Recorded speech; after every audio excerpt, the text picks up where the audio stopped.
world. I refer to myself as the Uta Hagen of children's theater.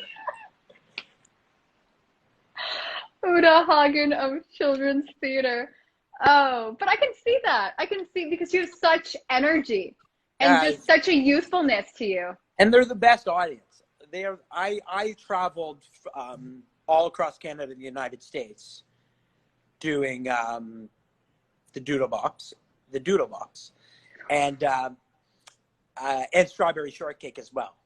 And the audiences all over. Doodle Bops are celebrities, so it was really cool. And kids would scream. I was on the news in Jacksonville. I did autograph signings.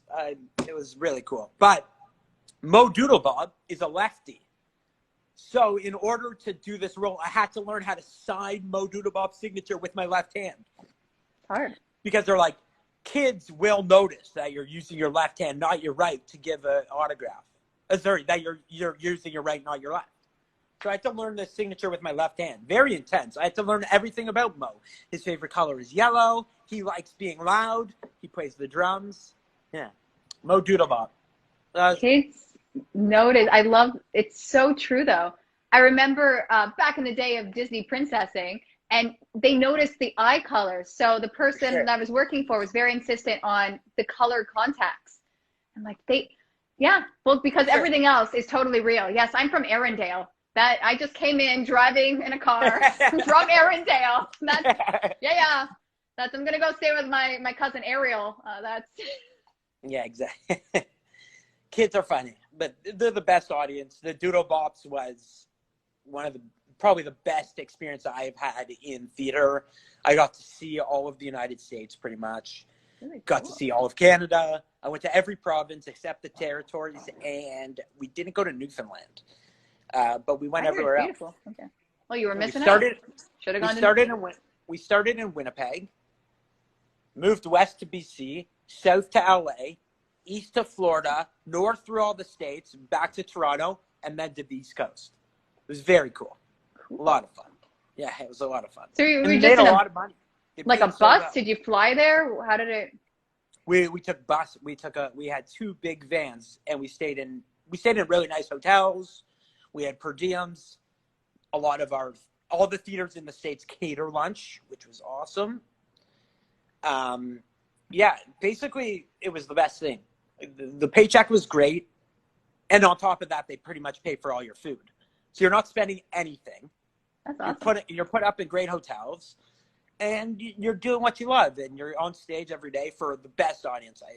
Kids are the best audience. They're so into it. They scream, they dance, they love everything. It's the best. It was fun. It was a lot of fun. But then I came home. I was on the road for 6 months, and I wanted to be home.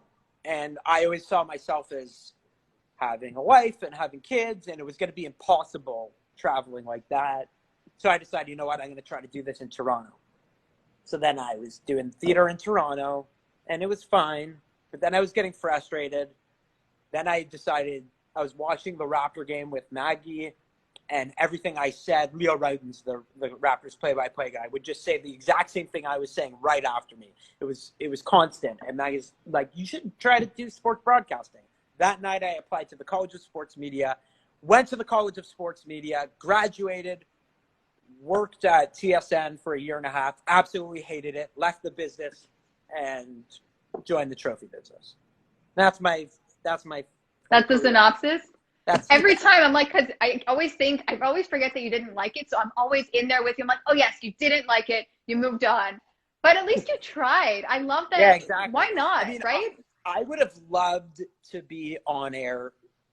That's why I went to do sports, because I wanted to be on air talking about sports.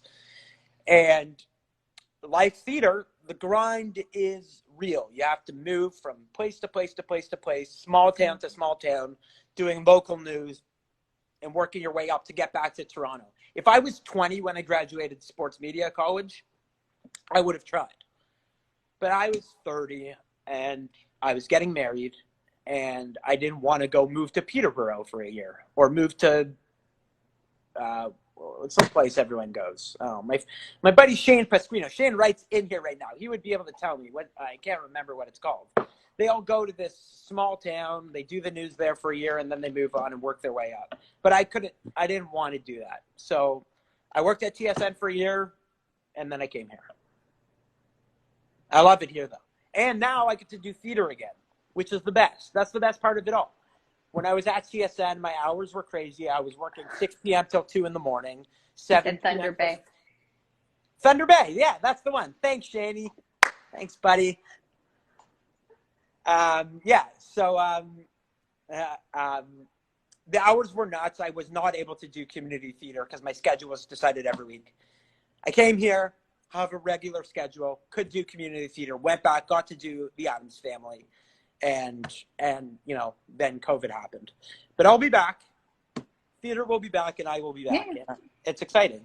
Oh, there's Shane Pasquino. He came in. He must have heard me talking about him. We're done with you, Shane. You can stay. But...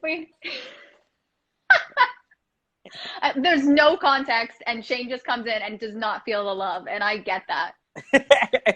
Well, get out of here, Shane. He worked in Thunder Bay. He was the guy I was talking about, the Thunder Bay news reporter. He's gonna say, "We're okay. We're okay. We didn't. He got tough skin, thick skin." Mm-hmm. Yeah, that's my career. Now I'm here. If you need trophies, hit me up.